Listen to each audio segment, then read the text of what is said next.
আধুনিক সভ্যতার রঙিন আলোয় সাজানো দৃষ্টিনন্দন এক দেশ মালয়েশিয়া।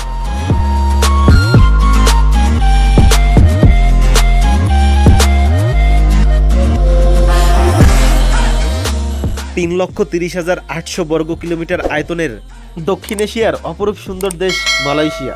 জনসংখ্যা মাত্র ৩,২৭,০০,০০০।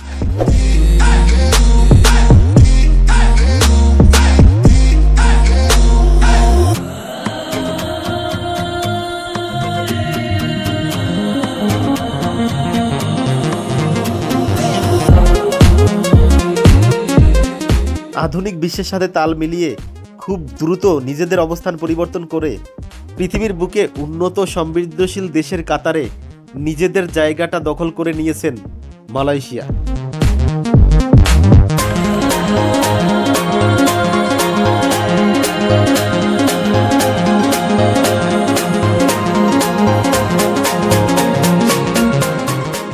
বিশ্বের সবচেয়ে উঁচু একমাত্র টুইন টাওয়ারের অবস্থান এই মালয়েশিয়ার কুয়ালালামপুরে।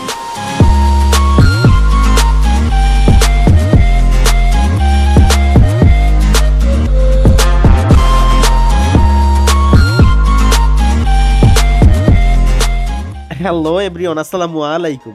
আমার ড্রিম ডেস্টিনেশন মালয়েশিয়া সিরিজের দ্বিতীয় পর্বে মালয়েশিয়ার কুয়ালালামপুর থেকে আপনাদের সবাইকে জানাচ্ছি আন্তরিক শুভেচ্ছা।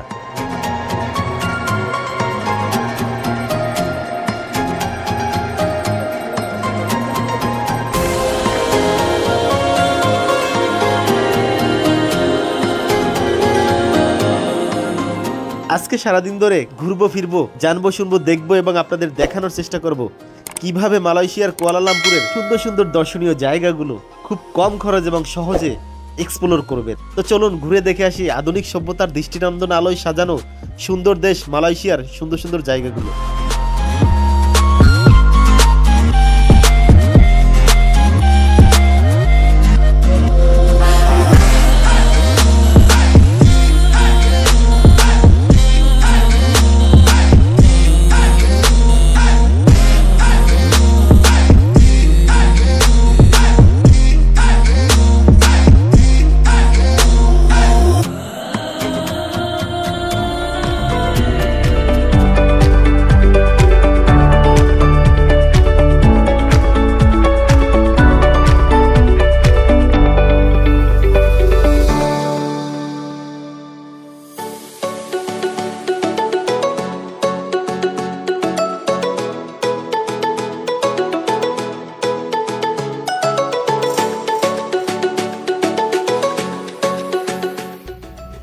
আমরা আজকে যাচ্ছি হচ্ছে এই যে কই জানি যাইতেছি বাতু ক্যাপ যাচ্ছি। আর এখানে সব আমাদের দেশীয় ভাইরা সবাই বাতু ক্যাপ আমরা যাচ্ছি, অনেকেই 6 জন আছি।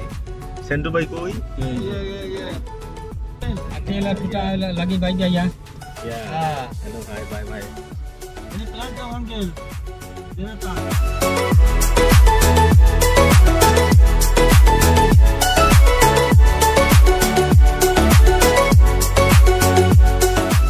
ভিউয়ার্স, আজকে মালয়েশিয়া আমাদের দ্বিতীয় দিন। আমরা আজকে যাচ্ছি মালয়েশিয়ার অন্যতম সুন্দর জায়গা বাতু ক্যাপস দেখার জন্য। বাতু ক্যাপসটা হচ্ছে পাহাড়ের একদম চূড়ায় অবস্থিত একটা হিন্দু সম্প্রদায়ের তীর্থস্থান। তো এটা অনেক ঐতিহাসিক একটা জায়গা, তো আমরা দেখার জন্য যাচ্ছি। আর আগামী 3 দিন পর্যন্ত আমরা কুয়ালালামপুরের সুন্দর সুন্দর জায়গাগুলো ঘুরে দেখব। তো আপনারা সাথে থাকুন, দেখতে থাকুন। কিছুটা হলেও অন্তত আইডিয়া পাবেন যে কিভাবে খুব সহজে মালয়েশিয়ার কুয়ালালামপুরের সুন্দর সুন্দর জায়গাগুলো ঘুরে দেখা যায়।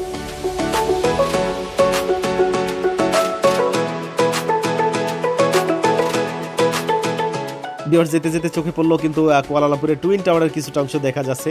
আর আমার গাড়ির উপরের দিকটা আপনারা তাকালে দেখতে পাবেন মনোরেলটা, যেটা মালয়েশিয়ার শহরের বিভিন্ন জায়গায় এই মনোরেলে করে খুব সহজে কম দামে ঘোরা যায়। সেই মনোরেলটা চলে যাচ্ছে।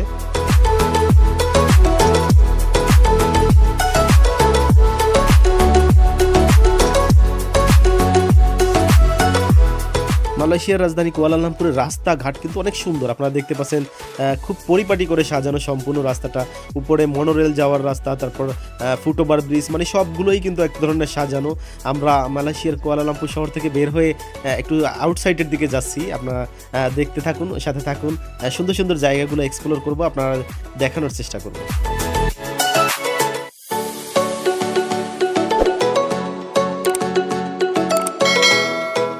তো আপনাদের সুবিধার জন্য গুরুত্বপূর্ণ কিছু তথ্য দিয়ে রাখি, সেটা হচ্ছে যে আপনারা যারা বাতু কেভ যাবেন আপনারা কিন্তু চাইলে কম খরচে যেতে পারেন, মাত্র 2 রিঙ্গিত করে কিন্তু এখানে এই যে মনোরেল করে অথবা ট্রেনে করে আসতে পারেন। আর বাসে আসার ভাড়াটাও 2 থেকে 5 রিঙ্গিত। আর যদি আপনারা ট্যাক্সি নিয়ে আসতে চান সেক্ষেত্রে 30 থেকে 50 রিঙ্গিতের মতো আপ ডাউনে ভাড়া নেবে। তো আপনারা যেভাবে আসলে কমফোর্টেবল মনে করেন সেভাবে ঘুরে দেখবেন।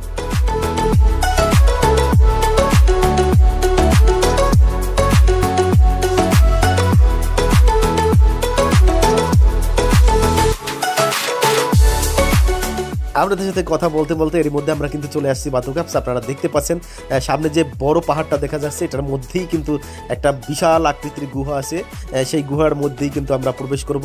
আর এই যে মূর্তিটা দেখা যাচ্ছে সোনালী রঙের, এটা কিন্তু মরুগানের মূর্তি, যেটা একটা হিন্দুদের তীর্থালয়, এখানে আসলে হিন্দুদের প্রার্থনালয়। আর এই যে সিঁড়ি ধরে আমরা কিন্তু হাজার হাজার ফিট পাড়ি দিয়ে তারপর উপরের দিকে উঠতে হবে। আমরা অলরেডি ঘেটে চলে আসছি। এখানে কিন্তু অনেক সময় অনেক লম্বা জ্যাম হয়, এখানে বেশিরভাগই আসলে হিন্দুদের আনাগোনা বেশি, ইউরোপিয়ানদেরও দেখা যাচ্ছে। মানে মালয়েশিয়া ট্যুরিস্ট যারা আসবে তারা অবশ্যই এই জায়গাটা ঘুরে দেখে, কারণ অনেক সুন্দর জায়গাটা, ওয়ার্ল্ড হেরিটেজ বলা চলে এটাকে। তো আপনারা সাথে থাকুন, উপভোগ করতে থাকুন।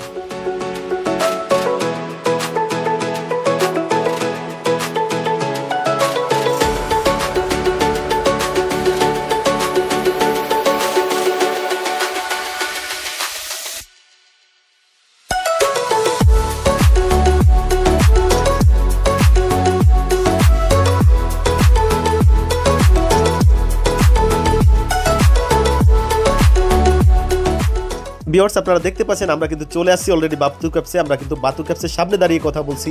আর আমার ঠিক পিছনটায় কিন্তু দেখা যাচ্ছে সেই 140 ফিট উঁচু, প্রায় 200 বছরের পুরাতন মরুগানের যে মূর্তিটা দেখা যাচ্ছে। আর পিছনটায় কিন্তু সেই পাহাড়ের গুহাটার ভিতরে কিন্তু বড় যে সিঁড়ি ধরে উঠতে হবে, দেখতে পাচ্ছেন।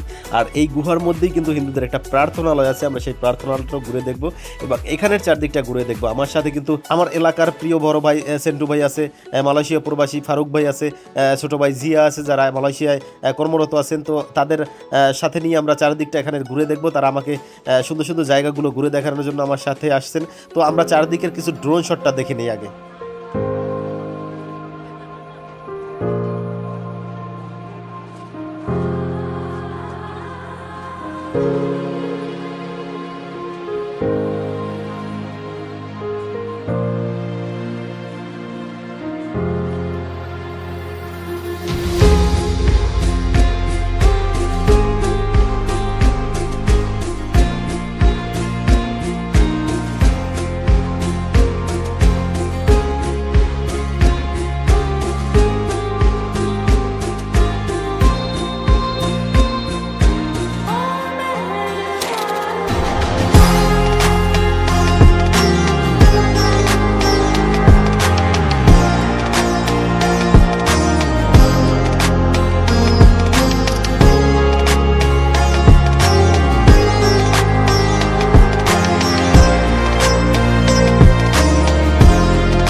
আমরা ড্রোন শটের মাধ্যমে বাতু কেভসের চারদিকে সুন্দর পরিবেশটা দেখে নিলাম। আর এবার কিন্তু আমরা যাচ্ছি সেই একদম যে পাহাড়ের উঁচুতে, মানে চূড়ায় যে গুহা, সেই গুহায় যে টেম্পলটা আছে, টেম্পলটা দেখার জন্য। আর এটা কিন্তু সেই মরুগানের মূর্তি, যেটা কিন্তু 1840 সালে, মানে প্রায় 200 বছর আগে নির্মিত হয়েছে এই জায়গাটা। এই টেম্পলটা কিন্তু অনেক পুরাতন টেম্পল। তো আপনারা দেখতে পাচ্ছেন এখানের পরিবেশটা কিন্তু অনেক সুন্দর। আপনারা কিন্তু যারা মালয়েশিয়ার কুয়ালালামপুর আসবেন, এটা কিন্তু ওয়ার্ল্ড একটা হেরিটেজের অংশ, আপনারা এই জায়গাটা কিন্তু মিস করবেন না। আর এখানে কিন্তু একটা বিষয় অবশ্যই সাবধানতা অবলম্বন করবেন, সেটা হচ্ছে বানর। মানে বানর কিন্তু খুব দুষ্ট এখানের, মানে হাতের খাবার কেড়ে নিয়ে খেয়ে ফেলে এমন অবস্থা। তো আপনারা যারা আসবেন এই জিনিসটা অবশ্যই খেয়াল করবেন।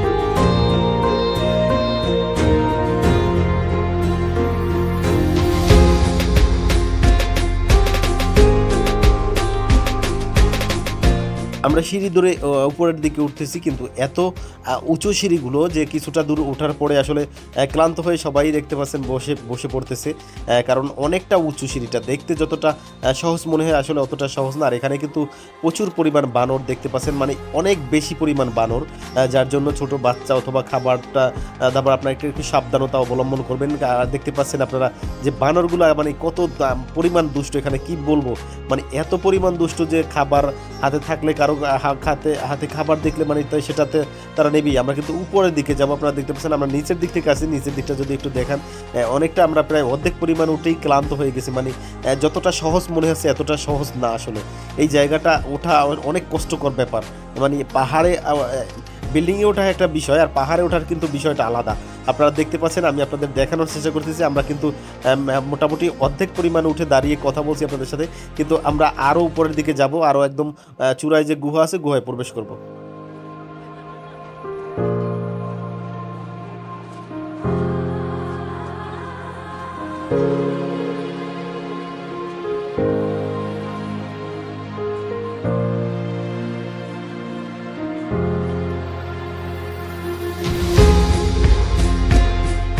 আমরা কিন্তু অনেকটা সময় ধরে উঠতেছি, কিন্তু মনে হচ্ছে যে রাস্তাটা শেষ হচ্ছে না। আর বিশেষ করে বানরগুলো খুব বেশি বিরক্ত করে, দেখতে পাচ্ছেন আপনারা যে মানুষের একদম গায়ে গায়ে মানে হাঁটতেছে এমন অবস্থা।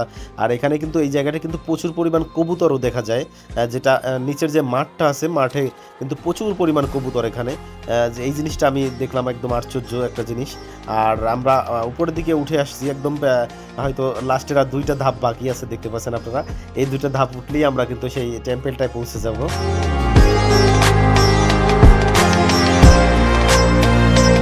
তো ফাইনালি আমরা 3 জন, মানে আমাদের প্রবাসী ফারুক ভাই, শাহিন ভাই এবং আমরা একদম চূড়ায় পাহাড়ে উঠলাম। আর অন্য যারা ছিল তারা আসলে এতটা উপরে উঠে নেই, তারা নিচের দিকে আছে। আর আমরা আরও সামনের দিকে যাব, সামনের দিকেই কিন্তু সেই টেম্পেলটা একদম ভিতরের দিকে। আর আমার মাথার উপরটা দেখতে পাচ্ছেন যে কি পরিমাণ আসলে পাহাড়ের যে একটা সৃষ্টি যে এত সুন্দর করে সাজানো জায়গাটা দেখতে পাচ্ছেন, এটা আসলে কি বলবো, না দেখলে আপনারা হয়তো বুঝবেন না যে কতটা সুন্দর। তো আমি নিচের দিকে যাচ্ছি, দেখতে পাচ্ছেন এখানে কিন্তু পূজা করার জন্য, হিন্দুদের পুজো করার জন্য যে সরঞ্জাম দরকার হয় সেগুলো কিন্তু এখানে কিনতে পাবেন।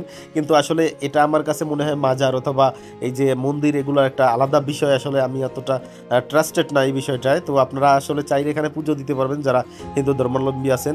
তো দেখতে পাচ্ছেন এটা কিন্তু একদম আমরা ভিতরে প্রবেশ করার পরে এই যে সেই টেম্পেলটা, যে মানে ঐতিহ্যবাহী একটা টেম্পেল, এটা কিন্তু বাতু ক্যাভসের মানে মালয়েশিয়ার মধ্যে সবচেয়ে ঐতিহ্যবাহী। আর আমার উপরের কিন্তু চারদিকটা একদম পাহাড়, মানে পাথরের পাহাড়, একদম পাথর, কি অবস্থা হয়ে আছে দেখতে পাচ্ছেন যে একটা মানে ঘা ছমছমে একটা অবস্থা। এখানে এত সুন্দর করে আসলে এইভাবে তৈরি একটা জিনিস ন্যাচারালি তৈরি হয়েছে, যেটা আসলে না দেখলে কতটা উপলব্ধি করতে পারবেন আপনারা আসলে বুঝতে পারতেছি না।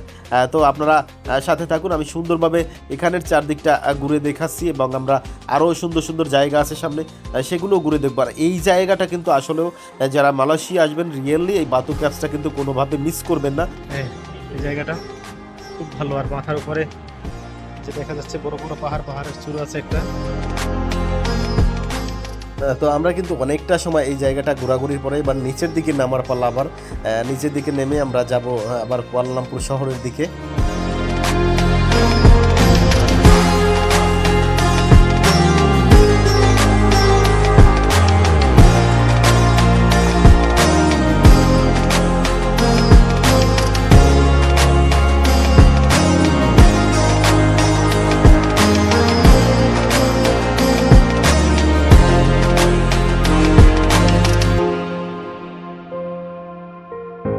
ভিউয়ার্স, আমরা কিন্তু ফাইনালি বাতু ক্যাভসের উপর থেকে নিচে চলে আসলাম। আর আমার মাথার উপরে দেখতে পাচ্ছেন সেই সুন্দর একটা গেট, কিন্তু অনেক সুন্দর করে কালারফুল করে একটা গেট তৈরি করা এখানে। আপনারা কিন্তু এই বাতু ক্যাভসে আসলে অবশ্যই এই জায়গাটা দাঁড়িয়ে সুন্দর করে কিন্তু একটা ছবি তুলে নিতে পারেন। অনেক সুন্দর। তো আমার পিছনে যে সিঁড়িগুলো দেখতে পাচ্ছেন, মানে সম্পূর্ণ জায়গাটাই কালারফুল। আর এখান থেকে যাওয়ার পথে কিন্তু টুকটাক এই যে ফাস্ট ফুড অথবা নানান রকমের বাহারি খাবারগুলো কিনে নিতে পারেন, যেগুলোর দাম মোটামুটি একদম কম দামের মধ্যেই পাওয়া যায় এখানে। খুব মানে সুপার শপ অথবা অন্যান্য জায়গায় যে দাম তার চেয়ে অনেকটা তুলনামূলকভাবে কম দামে এখানে সব কিছু পাওয়া যায়। আমাদের আসলে ভাগ্যটা অতটা ভালো হলো না, কারণ আমরা বাতুকাপস থেকে বের হয়ে গাড়িতে ওঠার আগেই বৃষ্টি শুরু হলো। প্রচুর পরিমাণ বৃষ্টি হচ্ছে, প্রায় 2 ঘন্টার মতো আমরা বৃষ্টিতে আটকে রইলাম এই জায়গাটিতে। মানে মালয়েশিয়ার কুয়ালালামপুর নাকি এরকমই, এই রৌদ্র এই বৃষ্টি, মানে পাহাড়ি দেশটা আসলে সম্পূর্ণটাই পাহাড়ের উপরে, যার জন্য হয়তো মানে কখনো বৃষ্টি কখনো রোদ, মানে দেখতে পাচ্ছেন যে কি পরিমাণ একদম রাস্তায় পানি জমে গেছে। তো জানি না আজকে ঘুরে দেখতে পারবো কতটুকু। তারপরও আমরা এখান থেকে বের হয়ে এখন যাব টুইন টাওয়ারের দিকে। তো আপনার সাথে থাকুন, দেখতে থাকুন।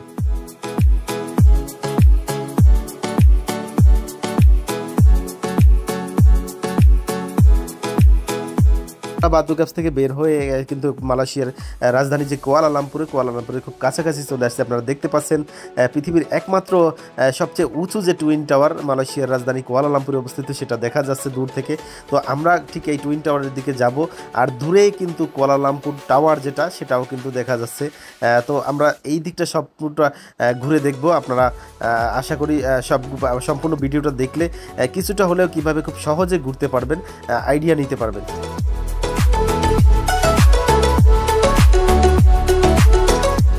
আমরা হোটেলে এসে ফ্রেশ হয়ে আবার হোটেল থেকে বিকেলবেলা বেরিয়ে পড়লাম টুইন টাওয়ার দেখার জন্য। আর টুইন টাওয়ার যেতে চাইলে আপনারা কিন্তু এভাবে এই যে মনোরেলে করে যেতে পারবেন চাইলে। আমি কিন্তু আজকে মনোরেলে যাব, কারণ এখানকার যে মনোরেলের যে ভাইবটা সেটা আমার নেওয়া দরকার আমি মনে করি। আর মনোরেল খুব কম খরচে কিন্তু মালয়েশিয়ার বুকেট বিন্তাং সহ বিভিন্ন জায়গায় একদম কম খরচে ঘুরতে পারবেন।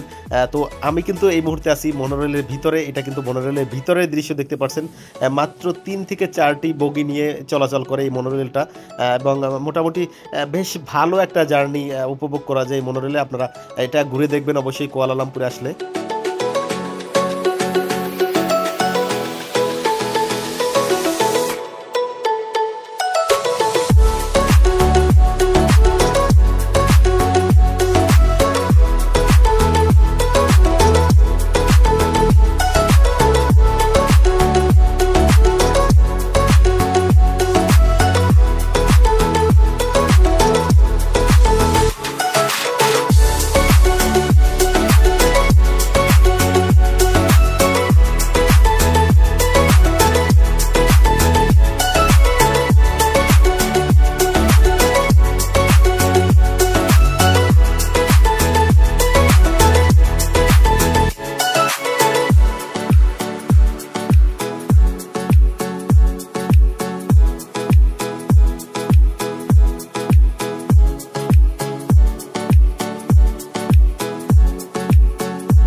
তো ভিউয়ার্স দেখতে পাচ্ছেন এরই মধ্যে কিন্তু আমরা চলে আসলাম পৃথিবীর সেই সবচেয়ে উঁচু যে টুইন টাওয়ারের সামনে আমি দাঁড়িয়ে আছি এই মুহূর্তে। আপনারা দেখতে পাচ্ছেন এটা কিন্তু পৃথিবীর মধ্যে অন্যতম সৌন্দর্যপূর্ণ জায়গা, যেটা মালয়েশিয়ার কুয়ালালামপুরে অবস্থিত। আপনারা যারা মালয়েশিয়া আসবেন অবশ্যই এই জায়গাটা ঘুরে দেখবেন। আমি এখানের চারিদিকটা এখন ঘুরে দেখবো এবং রাত্রেও আপনাদের ঘুরে দেখানোর চেষ্টা করব, রাত্রের ভিউটাও দেখানোর চেষ্টা করব।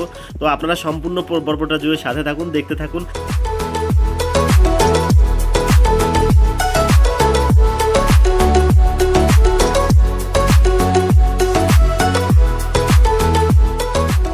ভিউয়ার্স আমরা এই মুহূর্তে দাঁড়িয়ে আছি একদম টুইন টাওয়ারের ফ্রন্ট সাইডের যে ভিউটা আপনারা দেখতে পাচ্ছেন। আপনারা যদি ফ্রন্ট সাইড থেকে দেখেন তো সেক্ষেত্রে এরকম একটা ভিউ পাবেন। আর এটার ব্যাক সাইড থেকে দেখলে ব্যাক সাইডে কিন্তু একটা লেক আছে, অনেক সুন্দর একটা ভিউ পাওয়া যায়। আমরা সেদিকটায় যাবো, আপনাদের দেখাবো। তো এরই মধ্যে বিকাল গড়িয়ে সন্ধ্যা হয়ে গেছিল। আমরা কিন্তু টুইন টাওয়ারের ঠিক ব্যাক সাইডের ভিউটা দেখতে চলে আসলাম।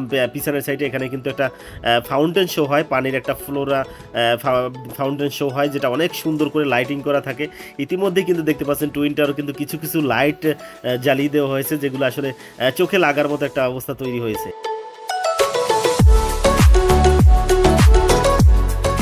তো আমরা সন্ধ্যা হওয়ার পরে একটা গাড়ি নিয়ে টুইন টাওয়ারের আশপাশ থেকে কীভাবে সুন্দর ভিউ পাওয়া যায় কোন দিক থেকে, তো আমরা ঘুরে ঘুরে দেখছি। আপনারা দেখতে পাচ্ছেন যে দূর থেকে কিন্তু লাইটিংয়ের যে একটা সৌন্দর্যটা সাদা লাইটের, সেটা কিন্তু আসলে কাছ থেকে বোঝা যায় না, কিন্তু দূর থেকে কিন্তু অনেক সুন্দর করে দেখা যায়। তো আপনারা দেখতে থাকুন, আমি আপনাদের সামনের দিক থেকে আরও সুন্দর ভিউ দেখানোর চেষ্টা করি।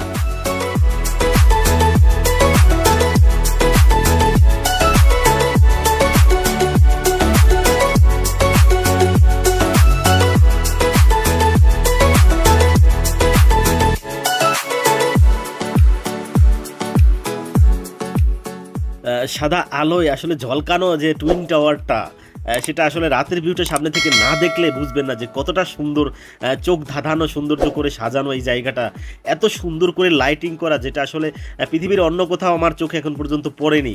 যে দেখতে পাচ্ছেন আপনারা যে আমরা কিন্তু একদম টুইন টাওয়ারের যে ফ্রন্ট সাইডের যে ভিউটা, মানে সামনের দিকে যে একটা ভিউ পাওয়া যায় সেটা দেখার জন্য ঠিক টুইন টাওয়ারের সামনে এই মুহূর্তে দাঁড়িয়ে আছি। আপনারা দেখতে পাচ্ছেন যে আমি কিন্তু যেখানে যে জায়গাটা দাঁড়িয়ে আছি এখানে কিন্তু দুই দিক থেকে একটা পানির যে ফাউন্টেন শো সেটা হচ্ছে কিন্তু এই জায়গাটায়। এটা কিন্তু একদম সামনের দিকে, আমার পিছনটা কিন্তু টুইন টাওয়ারটা, আর এই টুইন টাওয়ারের পিছন দিক থেকে কিন্তু আরেকটা ভিউ পাওয়া যায়, যেটা হচ্ছে একটা লেক আছে পিছনের দিকে, সেই লেকটা থেকে সুন্দর করে ফাউন্টেন শো হয়, সেখানেও লাইটিং হয় অনেক সুন্দর করে। আর উপরটা তো দেখতে পাচ্ছেন যে কত সুন্দর করে লাইটিং করা, এটা আসলে আপনারা না আসলে এই জায়গাটা টুইন টাওয়ার না ঘুরলে বুঝবেন না। তো অবশ্যই আপনারা যারা চেষ্টা থাকবে আপনাদের যে অবশ্যই আপনারা এই টুইন টাওয়ারটা একবার হলেও ঘুরে দেখবেন, অনেক সুন্দর একটি জায়গা এটা।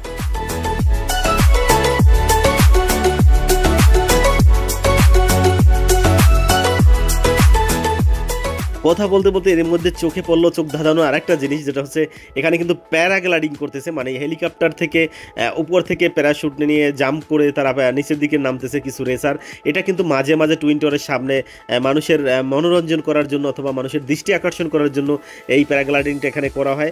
আমরা অনেকটা সময় ধরে এটা উপভোগ করতেছি, দেখতেছি যে আসলে অনেকটা সুন্দর একটা পরিবেশ এখানে তৈরি হয়েছে, যে হাজার হাজার লক্ষ লক্ষ মানুষ এখানে অলরেডি জমায়েত হয়ে গেছে, মানে দেখার জন্য চারদিকে সৌন্দর্য, তারপর টুইন টাওয়ারের লাইটিং, সাথে এই যে হেলিকপ্টার থেকে প্যারাগ্লাইডিং করতেছে। এটা কিন্তু আপনারা হয়তো ভাগ্য ভালো হলে এরকম আমার মতো যদি লাকি হন তাহলে চোখে পড়ে যেতে পারে এই জিনিসটা।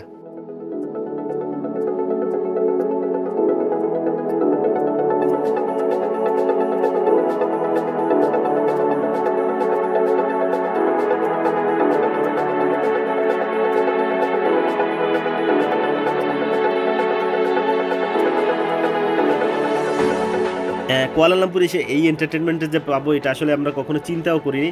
এখানে কিন্তু হেলিকপ্টারের সাইরেন বাজিয়ে তারপর উপর থেকে জাম্প করা হয়, অনেক উপর থেকে, একদম টুইন টাওয়ারের উপর থেকে জাম্প করা হয়, আপনারা দেখতে পাচ্ছেন।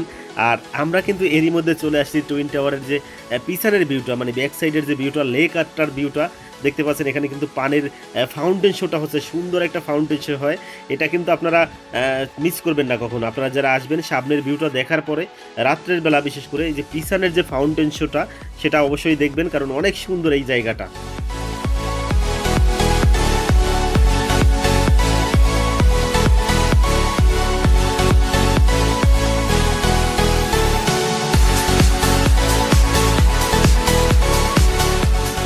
তো ভিউয়ার্স দেখতে পাচ্ছেন আমরা কিন্তু টুইন টাওয়ারের পিছনের সাইডে আছি। পিছনের সাইডে কিন্তু আমার পিছনটায় ওয়াটার ফাউন্টেন শোটা হচ্ছে, দেখতে পাচ্ছেন। এখানে কিন্তু মিউজিকের তালে তালে সুন্দর একটা ফাউন্টেন শো হয়, যেটা আসলে অনেক সুন্দর, অনেক সুন্দর। এখানে না আসলে আপনারা বুঝবেন না যে এটা কতটা সুন্দর। আমরা এখানের চারদিকটা যদি একটু ঘুরে দেখাই, ঠিক আমার সামনের দিকে দেখতে পাচ্ছেন এই দিকটাই কিন্তু টুইন টাওয়ারটা, এই যে সামনের দিকে দেখা যাচ্ছে টুইন টাওয়ার, আর ঠিক একটু টুইন টাওয়ারের পিছনটাই কিন্তু এই লেকটায় ফাউন্টেন শোটা হয়।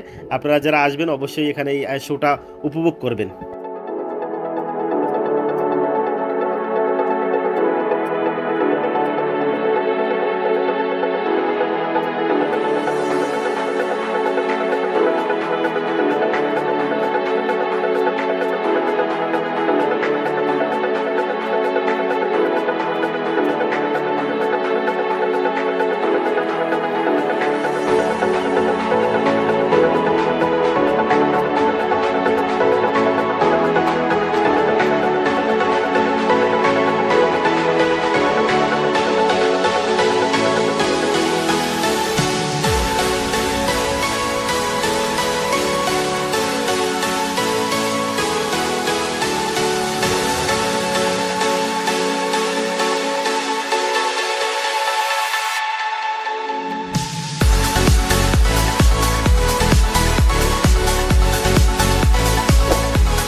আমরা বিকেল থেকে একটানা রাত 10টা পর্যন্ত টুইন টাওয়ারের সামনে সময় কাটালাম, অনেক সুন্দর করে দিনের বেলা এবং রাতের যে ভিউগুলো সেগুলো উপভোগ করলাম। এবার আমরা যাচ্ছি চায়না টাউনের দিকে। চায়না টাউনের দিকে যাব আমরা, সুন্দর করে চায়না টাউনে যে সুন্দর সুন্দর দর্শনীয় জায়গাগুলো আছে ঘুরে দেখব।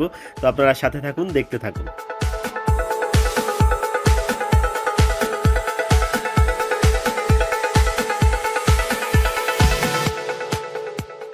তো আপনারা দেখতে পাচ্ছেন রাতের বেলা মনোরেল যে যাচ্ছে, মনোরেলের ভিউটা দেখতে পাচ্ছেন কত সুন্দর দেখা যাচ্ছে লাইটিং করা।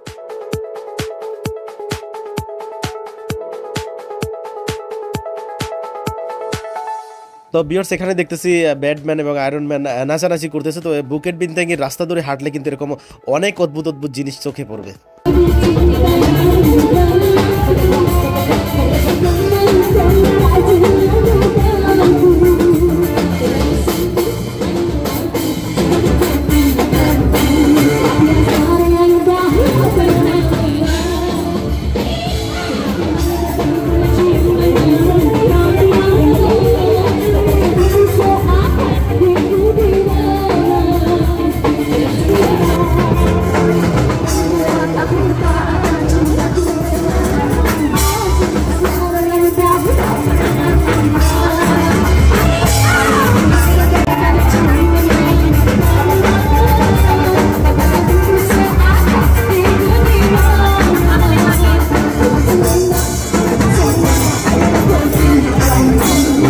তো এরকম আসলে নানান রকমের আয়োজন দেখা যায় চায়না টাউনের আশেপাশে, রাস্তা ধরে হাঁটলে এরকম চোখে পড়বে যে বিভিন্নভাবে মানুষকে গান গেয়ে অথবা মিউজিক সিস্টেম দিয়ে মানুষকে আকর্ষণ করে কিছু টাকা ইনকাম করা, যেটা দেখতে পাচ্ছেন।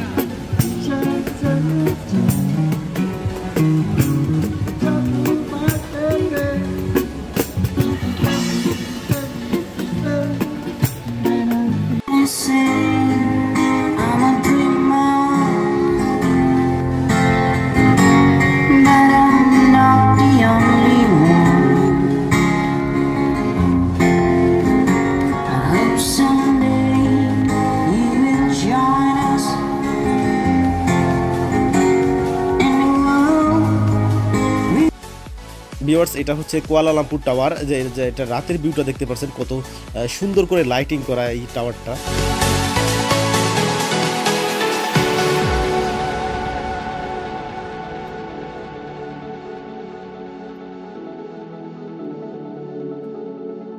আর বুকেট বিনতাগের এই স্টেটটা কিন্তু মানে কুয়ালালামপুরের মধ্যে সবচেয়ে ঝাঁকজমট, বিশেষ করে একদম মানে সারা রাত্র বলতে এখানে রাত্র 4টা 5টা পর্যন্ত একদম এরকম ঝাঁকজমট অবস্থা থাকে।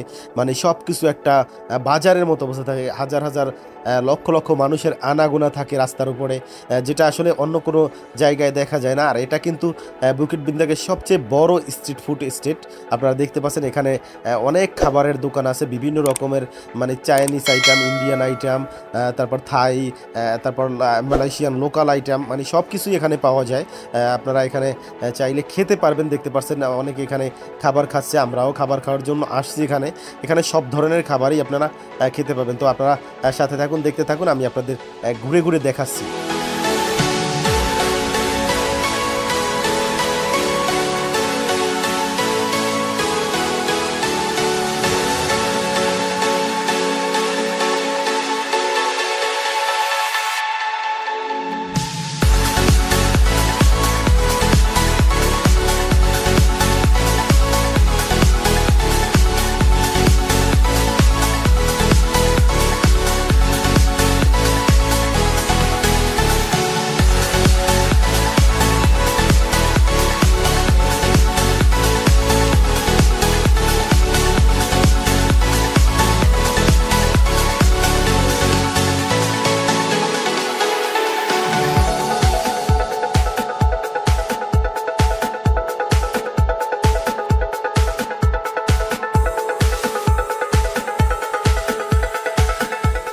মালয়েশিয়াতে কিন্তু অন্য দেশের মতো অক্টোপাসটা খুবই জনপ্রিয় একটা খাবার। আপনারা দেখতে পাচ্ছেন অক্টোপাস বারবিকিউ হচ্ছে এবং খুবই সুস্বাদু এই খাবারটা। আপনারা যারা আসবেন ট্রাই করে দেখতে পারেন, খুবই রিজনেবল প্রাইজের মধ্যে।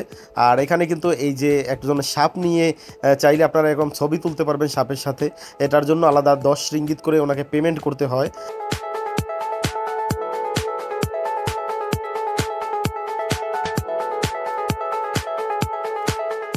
ভিউয়ার্স দেখতে পাচ্ছেন এটা কিন্তু টাইম স্কয়ার মার্কেট, মালয়েশিয়ার কুয়ালালামপুরের মধ্যে অন্যতম জনপ্রিয় মার্কেট এবং মোটামুটি খুব ভালো দামের মধ্যে এখানে সব কিছু পাওয়া যায়, কম দামের মধ্যে আর কি। এই টাইম স্কয়ার মার্কেটটা আপনারা ঘুরে দেখবেন, এখানে কিন্তু অনেক কম দামের মধ্যে খুব ভালো মানের ভালো কিছু পাওয়া যায়, আর খুবই বড় একটা মার্কেট এটা।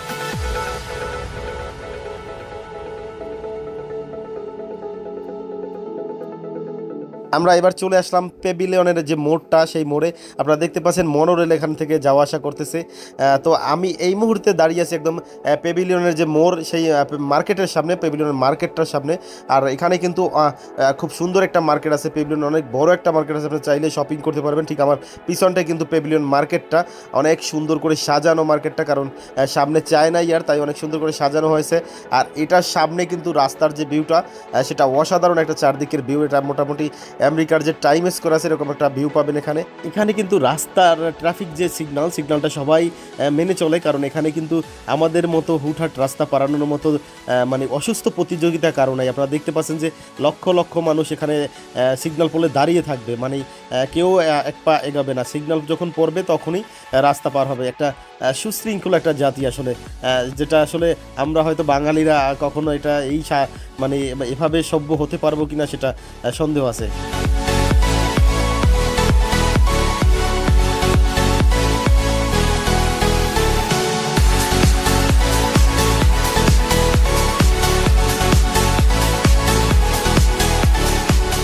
তো ঘুরতে ঘুরতে আমরা চলে আসলাম পেভিলিয়ন যে মার্কেটের ভিতরের ভিউটা আপনাদের দেখাবো।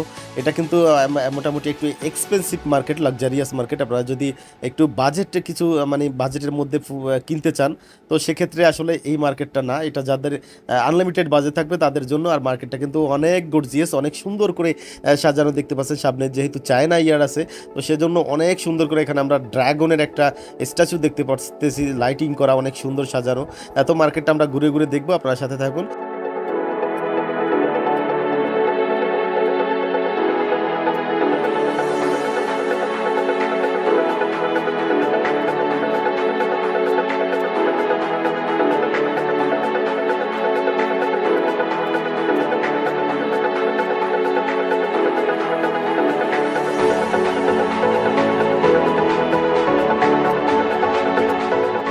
আমরা আজকে কুয়ালালামপুরে আমাদের শেষের দিন আমরা টুকটাক শপিং করার জন্য বের হলাম। আমরা যেহেতু মাইডেন এবং হানিফ থেকে অনেক কিছু কেনাকাটা করতেছি, আর এটা হচ্ছে বাঙালি একটা মার্কেট, জাস্ট আমাদের বাংলাদেশের নিউ মার্কেটের মতো একটা জায়গা।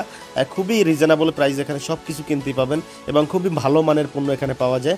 আপনারা চাইলে এই চায়না মার্কেট থেকে অনেক কিছু কিনতে পারবেন। তো আপনাদের যদি ইচ্ছা থাকে যে কম বাজারের মধ্যে শপিং করবেন, তো সেক্ষেত্রে কিন্তু এখান থেকে টুকটাক মার্কেট করতে পারবেন, কারণ মাইডেন এবং হানিফে যেহেতু একটু এক্সপেন্সিভ, দাম বেশি, তো সেক্ষেত্রে এই মার্কেটটা যারা একটু কম দামে শপিং করতে চান তাদের জন্য বেটার।